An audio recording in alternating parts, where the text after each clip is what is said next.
Ryans. Imagine a royal court where a prophet of Allah is seated upon the throne. Standing before him are not just humans in respectful silence, but dangerous, giant-sized jinn, bound and restrained. In their eyes lies a sense of wildness, yet the awe of the king is such that they dare not even move.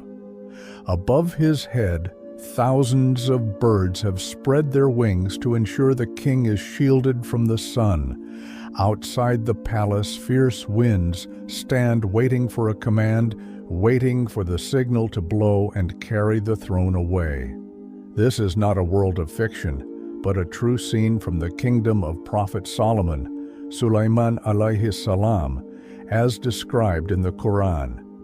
Today we speak of the only ruler in history in whose army jinn, humans, and birds stood row upon row. Let us begin this astonishing story of the ruler of the winds, Prophet Sulaiman. Prophet Sulaiman was the son of the esteemed Prophet David, Dawood Alaihissalam.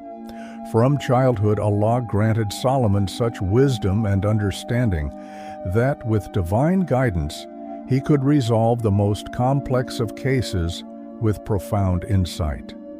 When Prophet David passed away, Solomon inherited both prophethood and kingship.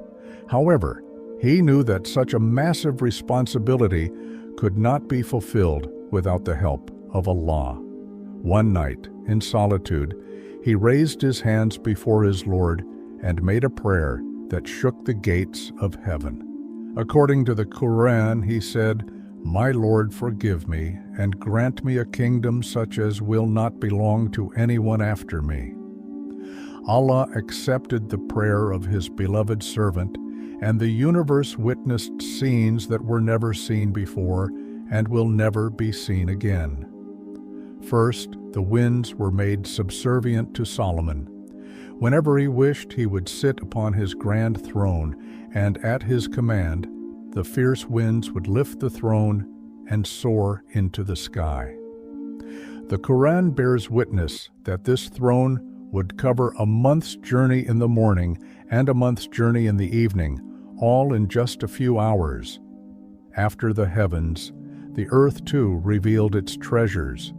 In that era, there was no modern technology or smelting furnaces, yet Allah tore open the chest of the earth for Solomon and caused a spring of molten copper to flow for him.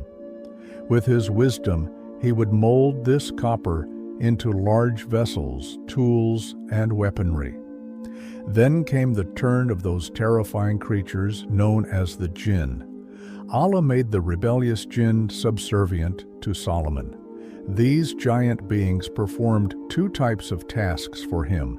Some were builders who constructed massive buildings, beautiful arches, and basins as large as reservoirs. Others were divers who plunged into the depths of the sea to bring up rare pearls and precious jewels for Solomon. In this era, no jinn dared to disobey, for if any showed even a hint of rebellion, Allah had given Solomon the power to bind them in heavy shackles and chains. Thus these fearsome creatures worked day and night, trembling in fear of their king. One day, Prophet Sulaiman was passing by with his magnificent army. The pomp and glory of that army were sights to behold. The earth shook with the thud of their footsteps. They reached a valley known as Wadi al-Naml, the Valley of the Ants. There, a tiny ant saw the approaching storm of the army.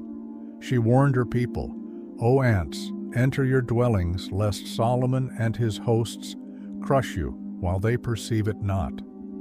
Allah caused this minute sound to reach the ears of Prophet Sulaiman through the wind. The king of such a vast empire smiled upon hearing the words of a tiny ant. This smile was not of pride, but of gratitude. He halted his entire army right there so the ants could remain safe, and he prayed to his Lord, "My Lord, enable me to be grateful for your favor." This incident shows that Solomon was a mercy not just for humans, but for every living creature. Prophet Solomon was very strict regarding discipline and order. One day he was inspecting the army of birds.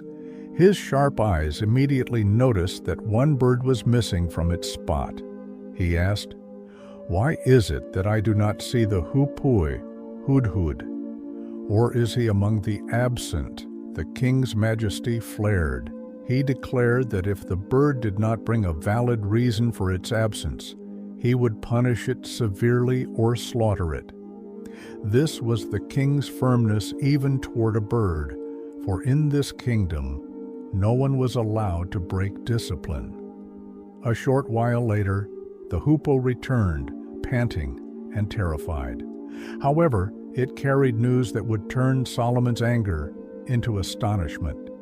The hoopoe bowed and said, "I have grasped that which you have not grasped, and I have come to you from Sheba, Saba, with certain news." Solomon listened intently. The hoopoe continued, "I found there a woman ruling over them, and she has been given of all things, and she has a great throne. But I found her and her people prostrating to the sun instead of Allah, and Satan has made their deeds fair seeming to them." This news was a massive revelation. On one side was the prophet of Allah, the king of Jinn and men, and on the other was a queen of Yemen who worshipped the sun. Prophet Solomon told the hoopoe, "We shall see whether you speak the truth or are of the liars." From here, a new chapter of history was to begin. Solomon immediately had a letter written, a letter from one king to another queen, but written in the style of an invitation to Islam. He handed the letter to the hoopoe and commanded, "Go with this letter of mine and deliver it to them, then turn away from them and see what answer they return." In the royal palace of Yemen, Queen Bilqis sat surrounded by her ministers. The hoopoe dropped the letter into her lap from above. The queen opened it. It was no ordinary royal decree. It began with a name she did not know. She said to her nobles, "O chiefs, indeed there has been delivered to me a noble letter. It is from Solomon, and it reads, 'In the name of Allah, the entirely merciful, the especially merciful. Be not haughty with me, but come to me in submission as Muslims.'" The queen was wise, but her ministers grew passionate and said, "We are men of strength and great military might, but the command is yours, so consider what you will command." The queen replied with a historical truth, "Indeed, kings, when they enter a city, ruin it and render the honored of its people humbled." She decided to send gifts first to see how he would respond. She thought that perhaps Solomon, like ordinary kings, might be swayed by wealth. A massive caravan carrying precious diamonds, jewels, and gold reached Jerusalem from Yemen. When the ambassadors presented these gifts to Solomon, his face showed divine majesty. He pointed toward his court, where Allah had granted him the wealth of mountains, winds, and jinn. He said, "Do you provide me with wealth? But what Allah has given me is better than what He has given you. Rather, it is you who rejoice in your gift." He sent the ambassadors back with a warning that only a king of the winds could give. "Go back to them, for we will surely come to them with hosts that they cannot resist, and we will surely expel them from there in humiliation." When this message reached Bilqis, she realized he was no worldly king but a prophet of Allah. She decided to present herself in person. Prophet Solomon learned that Queen Bilqis was coming in submission. He wanted to show her a miracle before her arrival that would compel her to accept faith. He looked toward his court, where jinn and humans were present, and asked, "O chiefs, which of you will bring me her throne before they come to me in submission?" A giant and powerful Jinn stood up and said, "I will bring it to you before you rise from your place." But then a man who had knowledge of the Scripture stood up and said, "I will bring it to you before your vision returns to you in the blink of an eye." Solomon raised his eyes, and in a single moment, faster than a blink, the magnificent throne of the Queen of Sheba had vanished from Yemen and was placed before him in Palestine.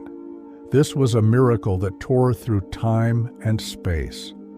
Solomon immediately prostrated in gratitude and said, "This is from the favor of my Lord." Queen Bilqis arrived in Jerusalem. She was stunned to see her throne there. In that single moment, the truth was revealed to her. She understood that the power and wisdom Solomon possessed were not human, but divine. Her belief in sun worship was shattered. She cried out, "I submit with Solomon to Allah, Lord of the worlds." Thus, without a war, through wisdom and miracles, an entire nation became Muslim. Time passed. Prophet Sulaiman continued to commission grand constructions. The Jinn were engaged in grueling labor because they feared him.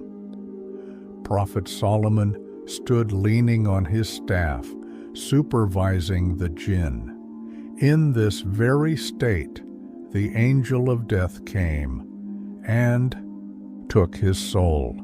However, the blessed body did not fall. He remained standing, supported by his staff. The Jinn saw him and thought the king was still supervising them, so they continued to work out of fear.